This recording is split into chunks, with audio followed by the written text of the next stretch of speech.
Vous écoutez l'épisode 21 de Thérape Kids et aujourd'hui, j'ai le plaisir de recevoir Émilie Vigogne. Émilie est thérapeute du côté d'Avignon et elle va nous parler aujourd'hui de la manière dont elle accompagne les enfants, les adolescents et les parents à travers ces différents outils, que ce soit l'hypnose mais aussi le massage dont elle nous explique comment elle le met au service de la relation parents-enfants. On parle aussi de son parcours puisque Émilie est en parallèle de son activité de thérapeute AESH dans une école.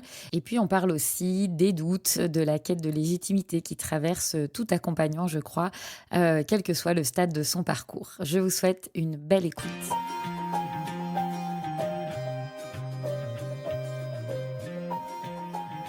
Bienvenue sur Thérape Kids, le podcast qui explore tout ce qui peut aider les enfants et les adolescents à grandir plus heureux, plus libres et plus épanouis.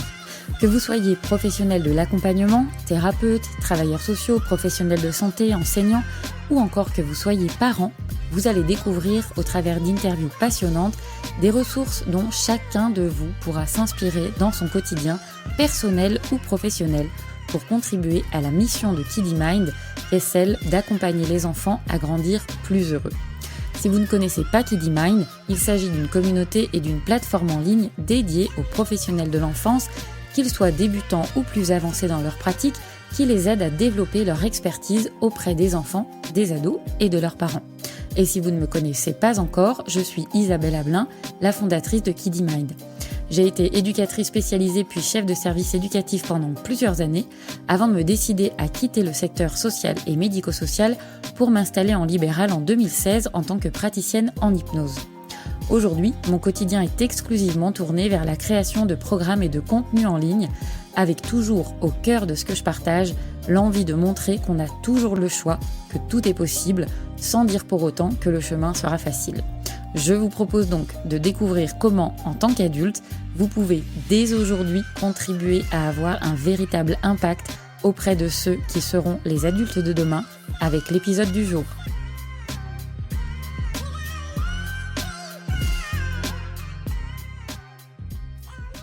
Bonjour Émilie, je suis ravie de t'accueillir aujourd'hui sur le podcast. Comment vas-tu ? Très bien, merci. Et toi? Écoute, je vais bien, merci. On se disait en off qu'il y a beaucoup de Mistral, autant chez toi que chez moi. Donc, j'espère que le son sera quand même bon pour cet échange. Oui. Est-ce que tu veux bien te présenter de la manière que tu le souhaites ? Ok, donc comme vous l'avez compris, je m'appelle Émilie et donc du coup, j'ai ouvert mon entreprise il y a 6 ans et j'ai un parcours qui est un petit peu atypique parce que en fait, mon entreprise a commencé par du massage et je suis venue petit à petit donc du côté plus thérapeutique avec l'hypnose, de l'art-thérapie, voilà ce type d'outils. Et j'ai l'impression d'avoir déjà vécu un peu 1000 vies et j'ai été également animatrice. Voilà, et donc mon parcours avec les enfants commence il y a plus de 20 ans finalement. Ok. Et donc aujourd'hui, tu accompagnes toujours les enfants en tant que thérapeute ? Oui, voilà, c'était très important pour moi de commencer, enfin de me spécialiser avec les enfants, sachant que je reçois quand même les adultes. Mais pour moi, avec les enfants, il y a tout qui commence. Il y a tout à construire. Et du coup, voilà, si quelque part on veut changer la société, c'est par les enfants que ça commence. Hmm. Ouais, je suis bien d'accord. Et quels sont les outils que tu utilises, toi, prioritairement dans tes accompagnements avec les enfants? Tu parlais de l'hypnose, mais je crois que tu es formée à pas mal de choses. Oui, allez. Voilà, si tu veux bien nous parler un petit peu des outils que tu aimes utiliser et puis pourquoi, en fait, en quoi, qu'est-ce que tu trouves, toi, dans ces outils-là? Qu'est-ce que ça permet justement pour les enfants et les ados que tu accompagnes? D'accord. Alors, oui, l'hypnose, c'est, mon outil chouchou, hein, c'est vraiment, ce que j'adore faire. Les enfants ont cette facilité à rentrer dans le jeu, avec l'hypnose. Souvent, donc on les fait jouer avec l'hypnose parce que quand on dit le mot hypnose sur des enfants, les gens très vite ont peur, mais finalement, c'est quelque chose de très simple et de très facile pour eux. Il y a pas de manipulation, on joue. On fait comme si. Allez, comme quand ils font, on joue à papa et maman. Et ben là, on fait comme si, voilà, comme s'il se passait ça, comme si le mur t'attirait, comme si, et eux, ça les fait rire. Et du coup, voilà, on n'est pas du tout sur les mêmes démarches qu'avec un adulte où on va demander de fermer les yeux. Là, vraiment, tout se passe à travers le jeu. Donc voilà, l'hypnose est tout appropriée pour ça. Donc, je fais également pas mal d'art-thérapie avec les enfants. Ce que j'aime faire, c'est faire des séances d'hypnose et souvent, je viens ancrer avec de l'art-thérapie. Je vais peut-être m'expliquer sur ça. Ouais, Du coup, volontiers. ouais. Quand, par exemple, ils découvrent un objet dans leur monde intérieur qui peut vraiment leur rendre service dans leur vie de tous les jours, je sais pas, un bouclier, une pierre de courage, par exemple, ou un tas d'autres choses. Du coup, j'aime bien aussi le mettre dans la matière. Donc, du coup, s'il y a un bouclier, on va attraper du carton, on va faire le bouclier, on va le peindre. Et si par exemple c'est une pierre, eh ben, on va prendre de l'argile, façonner la pierre, voilà, la décorer. Et même un jour, j'ai une petite fille qui m'a dit la pierre, elle me plaît beaucoup, mais je suis un peu embêtée, j'ai pas toujours de poche. Alors je lui dis ben, c'est pas grave, tu aimes les bijoux? Oui. Et du coup, on en a fait un collier. Ah, génial. Et est-ce que tu pourrais nous en dire un petit peu plus justement sur l'art-thérapie, comment toi tu l'utilises? Alors là, tu nous expliques un petit peu, et notamment dans cette alliance avec l'hypnose, mais du coup, peut-être pour les auditeurs du coup qui ne connaîtraient pas forcément cette pratique, est-ce que tu veux bien développer un petit peu ce que c'est, puis comment toi tu l'utilises du coup? Oui. D'accord. Alors, du coup, qu'est-ce que c'est? En fait, c'est se servir, donc ce qu'on appelle dans le jargon un médium. Donc là, par exemple, de la peinture, de l'argile. On se sert de ça, en fait, pour que l'enfant se découvre à travers ou là, comme je disais, pour ancrer, vraiment, quelque chose qu'on a déjà fait en séance. Mais ça peut être, par exemple, faire un mandala, ou si l'enfant se trouve nul, où on va aller chercher, par exemple, toutes les ressources qu'il a à l'intérieur de lui, toutes les compétences qu'il a, toutes les victoires qu'il a réussies. Voilà, si je sais pas, s'il est passé au tableau devant la maîtresse et que ce coup-ci, il n'a pas eu peur, paf, on le met dans le mandala, c'est une victoire. Voilà, ça peut être un tas de choses comme ça.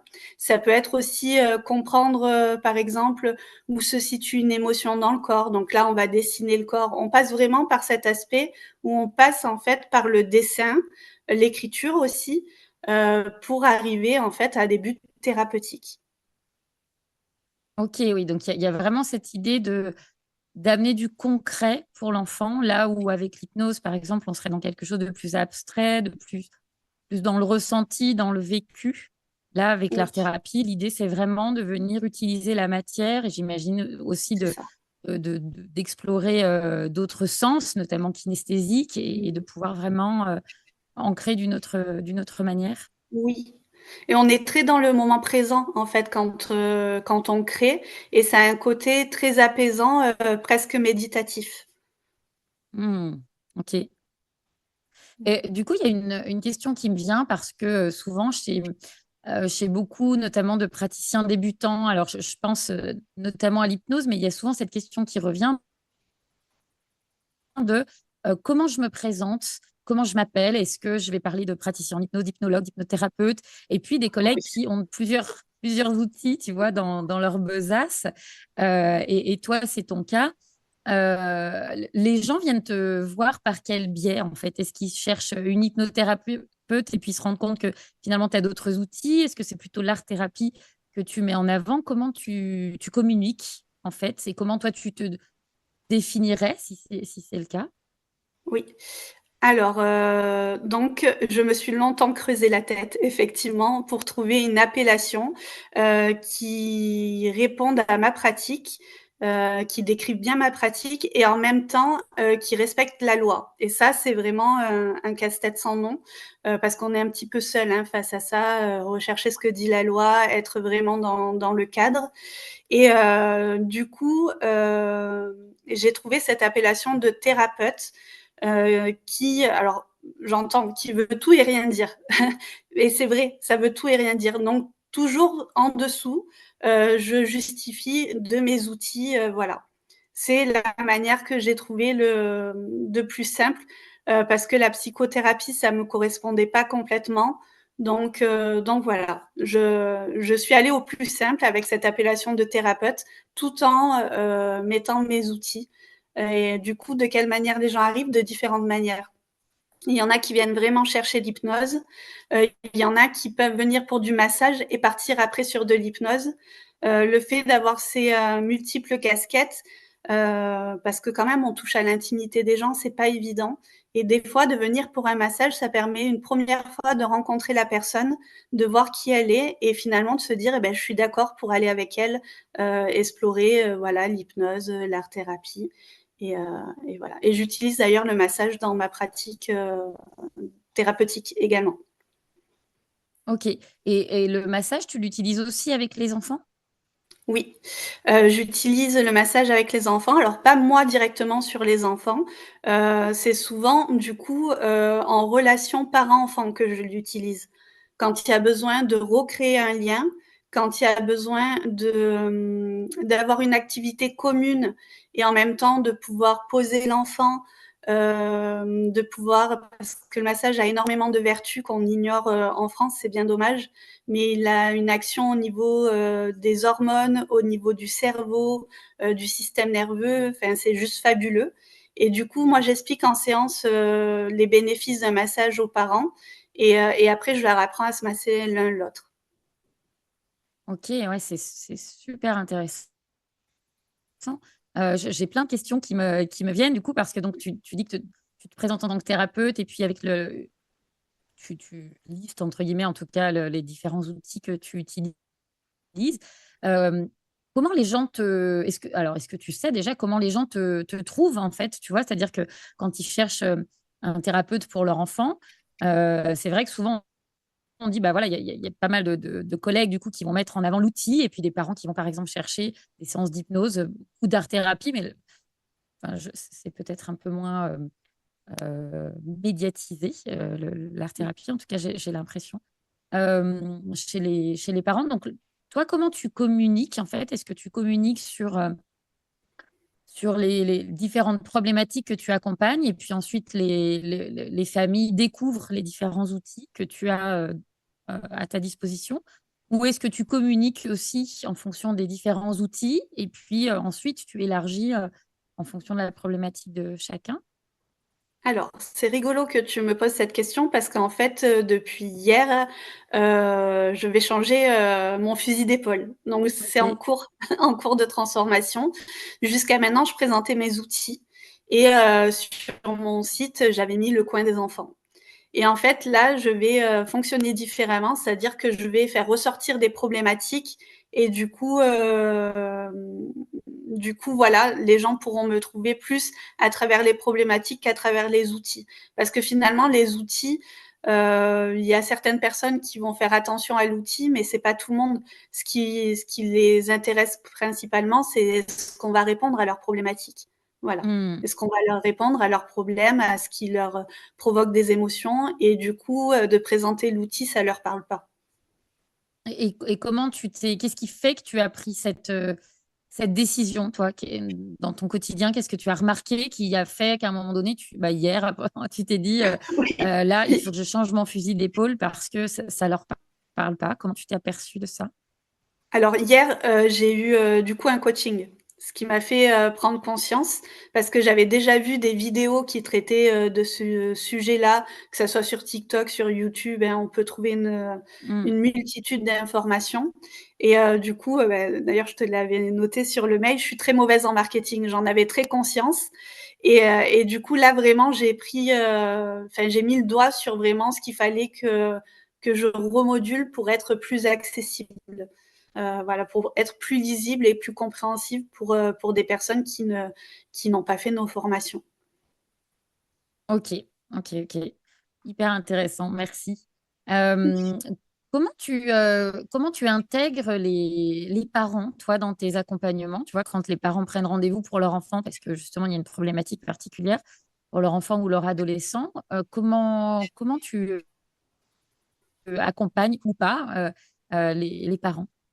Oui.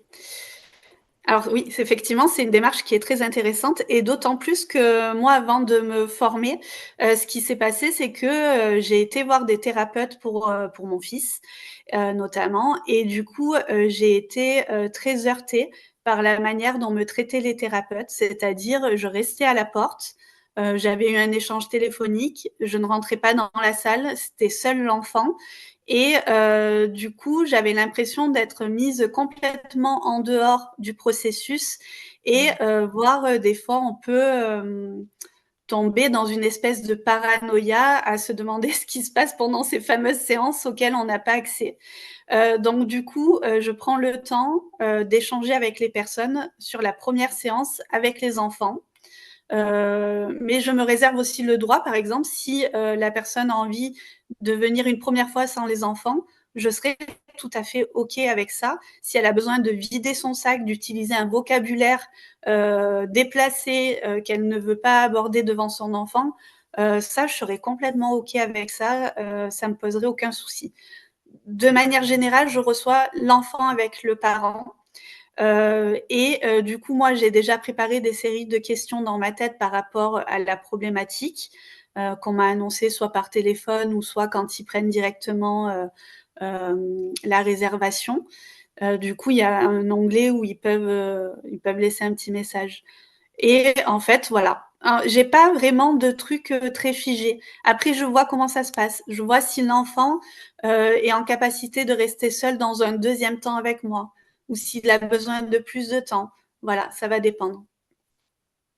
Ok, en tout cas, ce qu'on sent, c'est que c'est euh, par rapport à ce que toi, tu as vécu en tant que maman, c'est important pour toi de laisser une large place aux parents et de pouvoir ajuster ton accompagnement en Oui. fonction de ce qui se joue. C'est ça et de même quand, je «rends» entre guillemets l'enfant aux parents, quand je raccompagne l'enfant vers son parent, j'aime bien quand même pouvoir leur dire au moins si la séance s'est bien passée, voilà et en partenariat avec l'enfant. C'est-à-dire qu'en amont, j'ai discuté avec l'enfant et je lui ai dit: «Bon, ben là sur la séance, qu'est-ce que tu m'autorises à dire?» Parce qu'en fait, la difficulté, c'est de pas perdre l'alliance aussi avec l'enfant. Mais si je perds le parent, je perds l'enfant. Donc Hmm. voilà, c'est vraiment un juste milieu entre ça. Je sais que moi, quand je demandais si la séance s'était bien passée, la thérapeute ne me disait rien et c'était Hmm. juste affreux. Voilà. Ouais, tout à fait. C'est vrai que ça, c'est. Alors, bien évidemment, il y a plusieurs approches thérapeutiques Oui. et chacune s'entend, bien évidemment. Mmh. Mais c'est vrai que je trouve que c'est c'est- c'est important de pouvoir s'ajuster, il me semble, finalement, quelle que soit notre pratique, notre formation, nos outils. Et je te rejoins totalement sur l'alliance. Et c'est peut-être ça qui est compliqué, hein. D'ailleurs, souvent, les Oui. collègues qui ont des difficultés à se lancer dans l'accompagnement des enfants, il y a souvent ce truc qui revient de je ne sais pas trop comment gérer les parents, finalement. Parce que bah, accompagner un enfant, bah, il y a plein d'outils, comme tu le disais au début, ça peut vite être très fluide, il y a beaucoup de spontanéité, de créativité. Ça peut être plus compliqué aussi, hein, parfois, et notamment avec certains adolescents qui n'ont pas envie d'être là. Et donc, c'est toute cette finesse qu'il est important de mettre pour pouvoir conserver, enfin, déjà créer une alliance avec le parent et avec l'enfant et arriver à jongler comme ça entre les uns et les autres, quoi. Sans perdre de vue que bah, c'est l'enfant qu'on accompagne, c'est lui qu'on accompagne. Et donc, c'est comment Et on va oui. pouvoir, Et voilà. Ouais.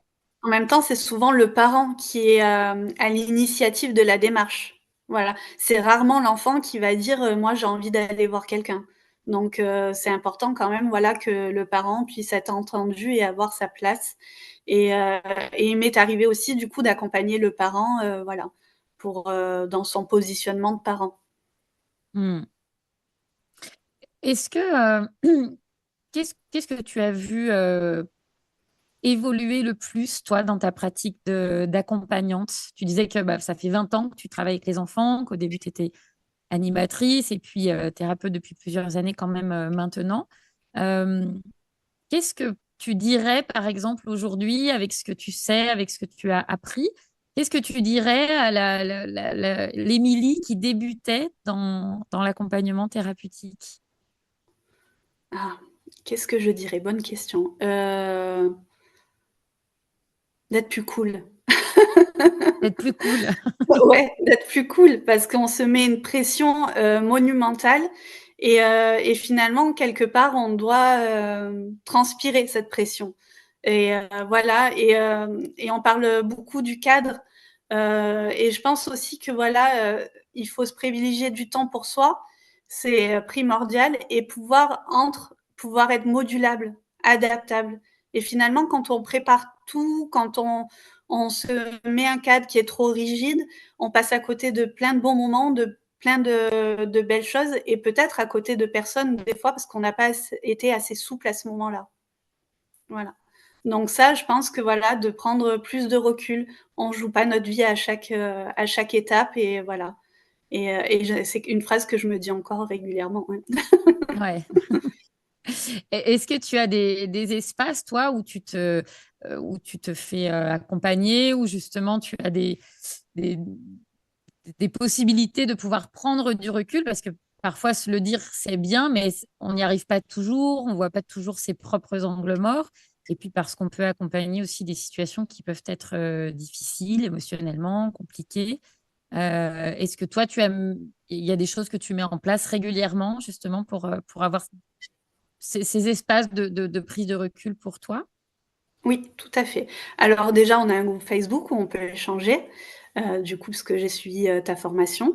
Donc du coup, voilà, cet accès-là, à chaque fois qu'on a une problématique et beh, tu es là pour nous répondre, mais pas que. Je veux dire, il y a le groupe aussi. Hmm. Chacun peut échanger, donner, son point de vue et là, en fait, parmi tous ces points de vue qui vont nous être donnés, on peut choisir celui, ou du moins les idées qui nous ressemblent le plus. Voilà, parce que 2 thérapeutes, sont pas du tout, identiques, même si elles ont suivi, la même formation et parce que, en fait, on accompagne entièrement avec qui on est du début jusqu'à la fin, avec toutes nos expériences. On se nourrit de tout et en fait, voilà, donc ça déjà, c'est très important. Après, pareil, j'ai gardé, contact avec, j'ai créé en fait des groupes de supervision, donc avec des collègues qui ont suivi la même formation initiale de base, d'hypnose que moi et on a toutes pris des orientations et tous d'ailleurs, je sais pas pourquoi je parle tout le temps au féminin, des orientations, très différentes. Et du coup, tout ça, ça peut, voilà, nous aider, nous accompagner et enfin, je les utilise régulièrement si j'ai un problème ou on est là les uns pour les autres. En fait, on a un groupe WhatsApp et du coup, ça nous permet vraiment de répondre dès qu'on est disponible, voilà. Et on se fait des visios régulièrement, à chaque fois qu'on en éprouve le besoin. Ça me semble important justement, en tant que thérapeute, on est un peu isolé. Du coup, de pouvoir avoir ces échanges-là, surtout au début, voilà, où on a beaucoup, beaucoup d'interrogations dans les premières années de notre pratique, énormément. Et après, voilà, il y a toujours des cas qui vont nous remettre plus en question, nous toucher plus émotionnellement, et on aura besoin de cette prise de recul, voilà. Puis dans un Ouais, ouais. but de cesser de s'améliorer, hein. Ouais, ouais, tout à fait. Puis en plus, enfin, c'est ce que je disais là, c'est que je pense qu'on ne voit pas nos propres angles morts et qu'effectivement, c'est bien de venir questionner et d'avoir quelqu'un qui va venir chercher des choses qu'on bah, on n'a pas forcément envie de voir ou qui vont venir trop nous chercher émotionnellement. Et donc, Oui, c'est important d'avoir des espaces là avec d'autres collègues et des collègues plus avancés aussi qui vont mmh, pouvoir voilà, nous permettre d'avoir cette prise de recul qui, pour moi, est tout à fait essentielle, oui. quoi. Oui, je pense que la supervision, l'échange de manière générale est, quand même, très important. Je me Mm. verrais pas faire ça, en fait. Oui, parce que comme tu le disais, en plus, on est très seul. Mmh, Et c'est vrai que c'est important. Enfin, tu vois, moi qui ai fait une vingtaine d'années en institution, moi, j'ai grandi professionnellement avec une équipe mmh, avec bah, les bons et les mauvais côtés, mais parmi les très bons côtés, c'est vrai que bah, ça permet aussi d'avoir cette multitude de points de vue dont tu parlais, et puis aussi d'avoir des collègues qui viennent interroger. ce que nous, on ne verrait pas forcément parce qu'on est complètement parfois englué dans la situation, que ça vient faire résonance aussi avec des trucs plus personnels chez soi. Et donc, c'est chouette quand on est en libéral enfin, c'est chouette, c'est pas juste chouette, c'est indispensable selon moi de pouvoir se recréer des espaces d'équipe d'une certaine manière pour pas rester seul, quoi. Oui, tout à fait. Et d'ailleurs, moi j'ai un autre, boulot. Je suis AESH et du coup, j'ai toute cette équipe autour de moi, toute une équipe éducative dans lesquelles je peux aller chercher des ressources, parce que voilà, je le redis, pour moi, on accompagne avec ce qu'on est entièrement. Et en fait, ce milieu scolaire me nourrit, j'apprends énormément de choses sur le handicap et du coup, voilà, ça me permet aussi de lier tout ensemble et du coup, je serais très à l'aise d'accompagner un enfant en situation de handicap, du coup, de manière libérale après, sans Hmm. problème. Je te laisse peut-être redéfinir le terme AESH pour les auditeurs Oui. qui ne sauraient pas de quoi il s'agit. Oui, alors c'est du personnel humain que l'éducation met en place, l'éducation nationale, pardon, je fais des raccourcis, met en place pour accompagner les élèves en situation de handicap. Voilà, donc du coup, les missions, c'est vraiment d'accompagner l'enfant dans plusieurs domaines, dans les apprentissages, dans la sociabilisation et également dans les actes de la vie quotidienne. Voilà. Ok, quand tu dis vie quotidienne, du coup, c'est dans l'espace scolaire. Oui, Ouais, oui, ok, tu dans le n'interviens cadre pas de à l'école. domicile. Ok. Non, je n'interviens pas à domicile, c'est dans le cadre de l'école. Par exemple, je sais pas, un enfant qui ne serait pas allé aux toilettes seul, voilà, ou un enfant en fauteuil roulant. D'ailleurs, enfant et adolescent. On dit souvent enfant, Hmm. mais ce que les gens savent pas, c'est qu'on accompagne jusqu'au BTS. Parce que souvent, j'entends dire, oui, mais pourquoi ils demandent tant de diplômes? Ben, en fait, ils demandent tant de diplômes parce que c'est le même personnel qui accompagne de la maternelle jusqu'en BTS. Donc voilà, il faut avoir un minimum de connaissances pédagogiques et scolaires, quoi. Ok. Euh, alors, on voit qu'effectivement, hein, que ce soit dans cette activité d'AESH, dans ta pratique libérale, on sent qu'il y a quelque chose qui te porte dans l'accompagnement des enfants. Est-ce que tu arriverais, toi, à dire euh, pourquoi tu fais ça, en fait? Qu'est-ce qui te guide au quotidien? En quoi vraiment tu sens que c'est important pour toi d'être un maillon à un moment donné dans la vie des enfants qui vont croiser ton chemin. Oui, alors c'est important pour moi dans plusieurs aspects. C'est déjà, là, par exemple, pour les enfants en situation de handicap, c'est de leur laisser une chance d'être, comme tout le monde. Si je peux enfin, c'est pas vraiment, c'est de leur laisser une chance supplémentaire. C'est-à-dire sans les AESH, ces enfants-là, ils seraient un peu livrés à eux-mêmes dans la classe, malgré toute la bienveillance que peut avoir l'enseignant, hein. Il ne s'agit pas de ça. C'est que l'enseignant a 24 élèves en général, Voire même des plus. fois plus. Voilà, même des fois plus. Et du coup, en fait, c'est humainement impossible pour lui de se mouler à chaque profil d'élève. Surtout que tu me demandais ce que je voyais évoluer depuis les 20 ans où j'interviens auprès d'enfants.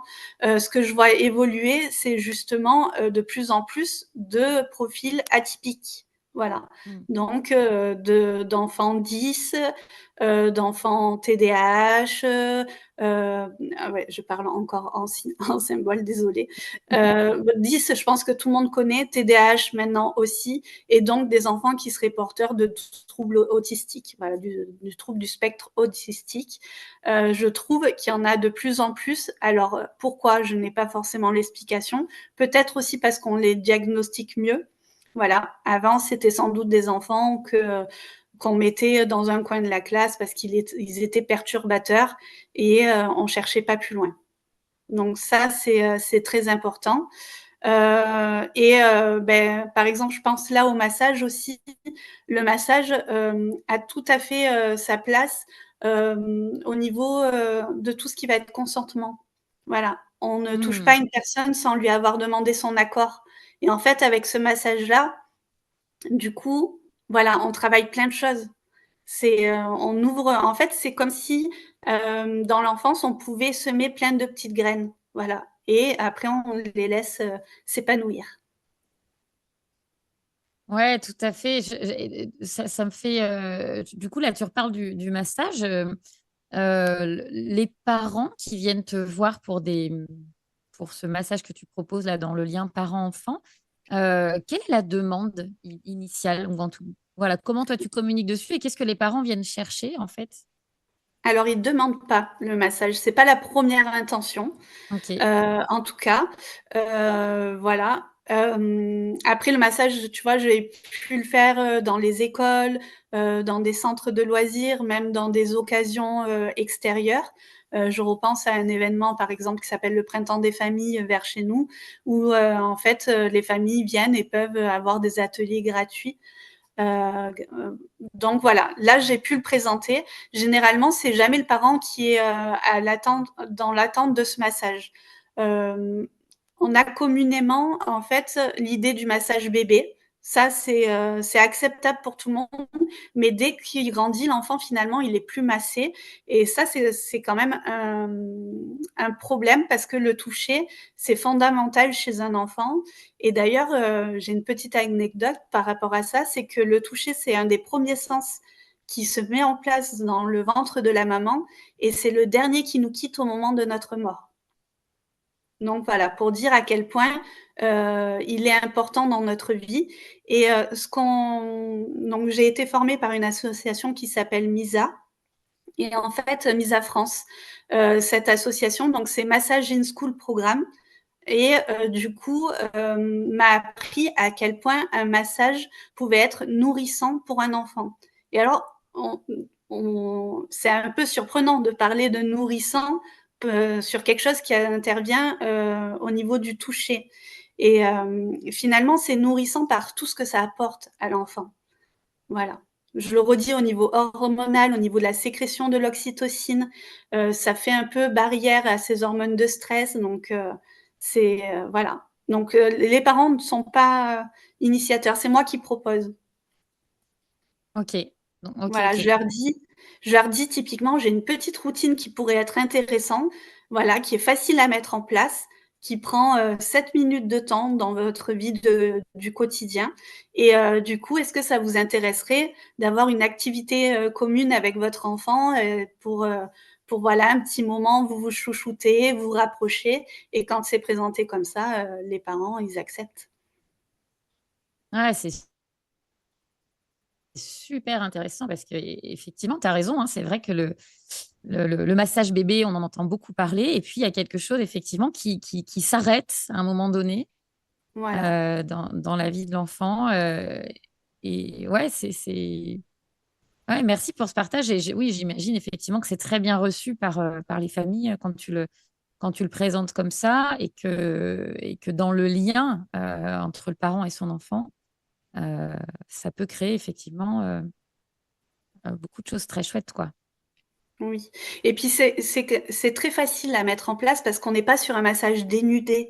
On est sur un massage habillé, c'est le dos, les bras, la nuque et le cuir chevelu.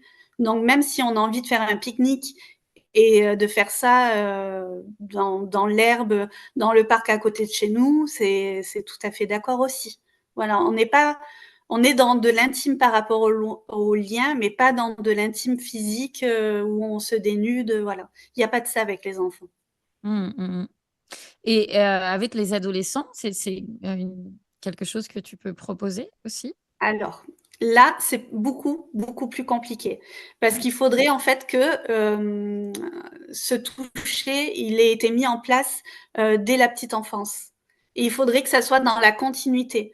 Arriver sur un adolescent avec toutes ces transformations qu'il a au niveau hormonal, au niveau corporel, au niveau de ses émotions et venir, du coup, induire une routine massage à ce moment-là, c'est pas le bienvenu. Voilà, sauf si déjà le travail en amont a été fait. C'est une période très difficile pour eux Mm. et du coup, ben, on va utiliser le toucher juste sur une main sur l'épaule. Voilà, ça, c'est pas soit ça, le travail a été fait avant, mais à l'adolescence, c'est un petit peu trop tard. Mm.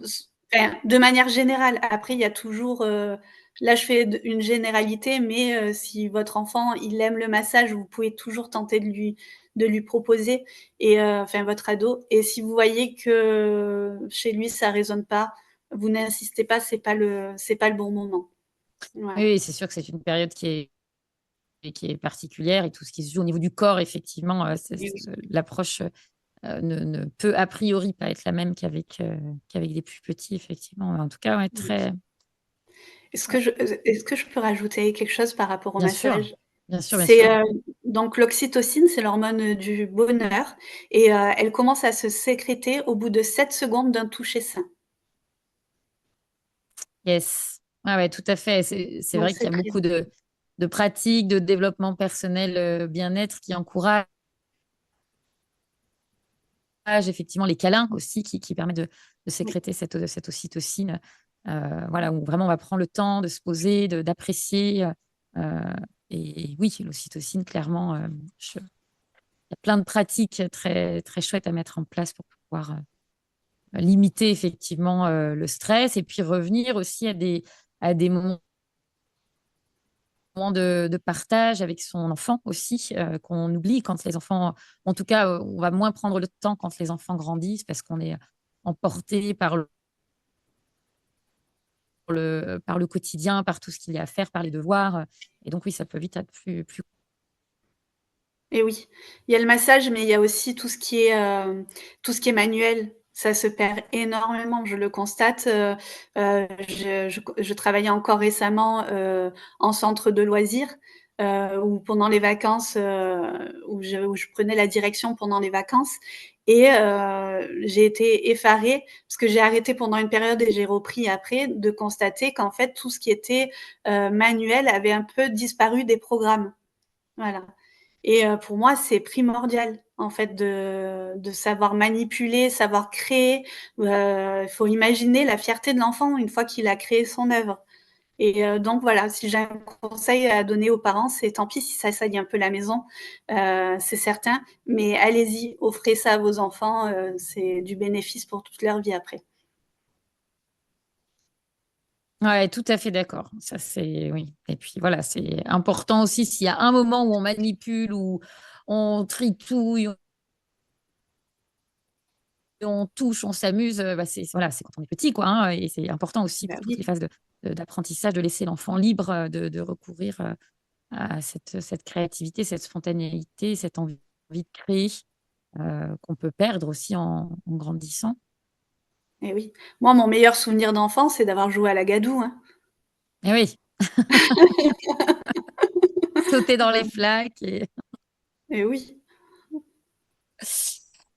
hem, j'aimerais qu'on parle un petit peu, légitimité, parce que c'est aussi un sujet, qui traverse beaucoup d'accompagnants et alors à tout moment, en fait, je crois que de toute façon, vu que, voilà, même quand, il y a des choses où on se dit, enfin, on se le dit pas forcément, mais où on intègre que, OK, ça a l'air bon mais dès qu'on sort un peu de notre zone de confort, notre zone de sécurité, hop, on peut vite être à nouveau cherché, sur cette question de la légitimité et qui je suis pour pouvoir faire ça, qui je suis pour pouvoir proposer ça, pour pouvoir communiquer là-dessus. Hem, comment toi, voilà, quel rapport tu as à cette question de la légitimité en général? Et puis est-ce que tu aurais quelque chose à partager aux collègues qui débuteraient, par exemple, et qui seraient, pétris de doutes, dans leur pratique, dans ce qu'ils ont envie de mettre en place? Oui. Alors la légitimité, effectivement, hein, on y passe, tous. Voilà, on se triture la tête avec ça. Quel conseil donner? De toute façon, on devient légitime en pratiquant. Je crois que tout le savoir, qu'on peut acquérir ne suffit pas à nous donner cette légitimité. C'est vraiment en pratiquant, en voyant les bénéfices, en réajustant que finalement on arrive à se donner cette, légitimité. Voilà et encore une fois, je reviens sur le fait qu'on accompagne aussi avec tout ce qu'on est et du coup, ça il faut s'en rappeler aussi de la vie que vous avez eue avant. C'est des atouts pour vous donner cette légitimité aussi. Enfin, je sais pas, moi, par exemple, en animation, ça m'a donné beaucoup plus de facilité dans le contact des enfants, en art-thérapie aussi direct. Voilà, j'avais cette capacité, je sais pas, de dire ah ben là, il faudrait que je travaille ça. Paf, j'avais l'idée, ce qu'on appellerait une activité en animation, et du coup, ben là, c'est du coup un exercice thérapeutique. Je sais pas si je réponds vraiment bien à ta question. Si, si, si, si, si. Si, si, je te rejoins tout à fait sur le fait de la nécessité de la pratique, en fait, parce que souvent, effectivement, cette question de la légitimité, on se pose beaucoup de questions et on se dit, voilà, il faudrait peut-être que je fasse ci ou que je sois comme ça, mais en fait, tout reste là dans notre tête. Et sauf qu'en fait, dans la tête, bah, alors, j'allais dire, il se passe pas grand-chose. Il se passe plein de choses, mais c'est pas en restant dans notre tête que on va faire bouger les lignes et que on va effectivement acquérir de la pratique, gagner en confiance. Et c'est vraiment pour moi le passage à l'action, la Oui, pratique, la passer pratique, à la l'action. pratique. Et la prise de risque, bien évidemment, bah, de se louper, de passer à côté, tu vois, j'échangeais hier avec une collègue voilà, pour un autre épisode de podcast. Et elle disait, oh là là, quand je repense à la manière que j'avais de pratiquer au tout début, je me dis, mon Dieu, je ne ferai plus comme ça aujourd'hui. Mais c'est OK, parce que comme tu dis, on Ah oui, accompagne avec qui on est à l'instant T, et à donc ce forcément, moment-là, voilà. on évolue et ça fait bouger les lignes. Mais si on ne pratique pas, ben, on n'évolue pas aussi. Et oui. Et ça, c'est d'ailleurs quelque chose qui est très important pour moi. Ce que tu viens d'énoncer là, de me dire, eh ben, aujourd'hui, je présente les choses, voilà, telles que je suis, mais demain, peut-être que je présenterai les choses complètement différemment. Voilà. Parce que je trouve que ce qui est important en tant que thérapeute, c'est de continuer d'être dans ce mouvement d'apprentissage tout le temps. Du coup, moi, je mets un point d'honneur à chaque année reprendre de nouvelles formations, à chaque année lire de nouveaux livres. Et du coup, voilà, c'est sûr que ma pratique, elle évolue en même temps que moi, j'évolue. Et du coup, voilà, c'est un petit peu le piège peut-être des réseaux sociaux où les gens vont faire remonter des conversations qu'on a eues des années auparavant. Et Mm. voilà, je voudrais dire que non, dans une approche thérapeutique, ça n'a pas de sens de faire ça parce que du coup, vraiment, on évolue au fur et à mesure. Voilà. Donc, tout ne reste pas figé et heureusement, la société évolue, nous évoluons aussi et du coup, c'est ce qui fait que nous sommes aussi plus adaptables pour les personnes que l'on accompagne. Oui, oui, tout à fait. Je te rejoins sur l'idée de continuer à se former. Alors, le bémol que je mettrais, c'est de certes continuer à se former mais de ne pas attendre d'avoir fait toutes les formations qu'on Ah oui. imagine Mmh. devoir avoir faites pour pouvoir y aller, parce qu'il peut y avoir vite ce truc où on tombe dans ce qu'on appelle le syndrome de l'objet brillant, où on se dit, Oui. ah, mais en fait, si j'ai pas telle formation, je vais pas pouvoir pratiquer. Oui. Si j'ai pas fait tel truc, je vais pas pouvoir me lancer. Et en fait, je crois que on doit, voilà, c'est important de faire les deux en parallèle, quoi. Donc, continuer à se former, effectivement, pour continuer à évoluer, à rencontrer de nouvelles personnes, à continuer à se questionner, à prendre du recul, etc. Mais sans pour autant se dire, tant que j'ai pas fait ça, alors je ne peux pas faire ça, parce que c'est vraiment, encore une fois, par la mise en action, on va apprendre, et parfois beaucoup plus et beaucoup plus vite Oui, que tout par à fait. certaines Je pense formations. qu'il faut avoir une bonne formation de base, Mm, une une bonne, et après s'autoriser justement à pratiquer et du coup, c'est au fur et à mesure des années qu'on continue à se nourrir. Mais la formation de base est là. Voilà, et en fait, c'est plein de petites choses qu'on vient rajouter. Voilà, c'est un petit peu les c'est un peu comme si on mettait à chaque fois une petite cerise sur le gâteau, mais la structure du oui, gâteau est faite. ouais, voilà, oui, oui, tout à fait. Et puis, merci de le préciser, ce qui est important, c'est qu'effectivement, il y ait quand même des bases solides pour être accompagnant avant tout. Et ensuite, on va pouvoir ajouter des outils. Voilà, si on reprend la métaphore du gâteau, c'est savoir déjà faire un gâteau et pouvoir ensuite mettre plein de déco et pouvoir en Oui, changer chaque fois qu'on le souhaite. Mais si à la base, on ne sait pas faire un gâteau, on aura beau mettre des décos dessus, bon, ça ne ressemblera pas à grand-chose, ça quoi. va s'effondrer. Ouais, ouais, ouais, tout à fait. On arrive bientôt à la fin de ce podcast, de cet épisode. Est-ce qu'il y a un livre, une ressource, quelque chose qui t'a vraiment aidé, toi, dans ta pratique et que tu aimerais partager? Un livre. Bah, livre, ressource, film, même formation, même en tout cas quelque chose où tu t'es dit, putain, ça vraiment, Alors, ça m'a aidé. oui, il y a des choses qui m'ont aidée. Là, comme ça, j'aurais pas un livre. J'ai lu pas de titre précis de livre, mais pour les enfants, au début, ce qui m'a aidée, c'est toutes les métaphores thérapeutiques. Tout ce qui va Ok. être livre, de métaphores thérapeutiques, au-delà de la formation que j'ai suivie avec toi, hein. Les métaphores, j'ai trouvé, dedans un côté très rassurant dans Hmm, la métaphore et c'est quelque chose que j'utilise encore beaucoup, voilà. ok. Je trouve ça rassurant, on peut faire passer plein de messages, c'est toujours très doux aussi pour l'enfant. En général, ils aiment bien. Voilà: «Tu veux que je te raconte une histoire? Ah ouais, allez.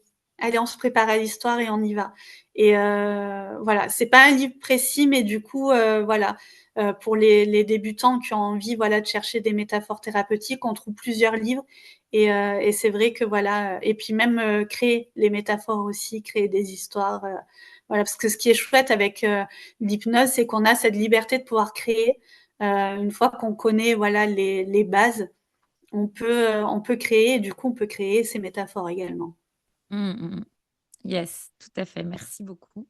Est-ce que tu as un mot à ajouter, quelque chose, ou un message que tu aimerais faire passer, quelque chose que tu Heu, aimerais ajouter? non, j'aurais encore 1000 choses à dire, mais voilà, chaque chose a en son temps et non, là, j'ai rien à dire, qui pourrait apporter de plus, si ce n'est un autre nouveau, sujet, Ok. donc c'est bien comme ça. On peut Bon, en bah, rester écoute, là. peut-être un autre épisode de podcast à venir, pourquoi pas. Un immense merci en tout cas, Oui. Émilie, pour avoir répondu présente.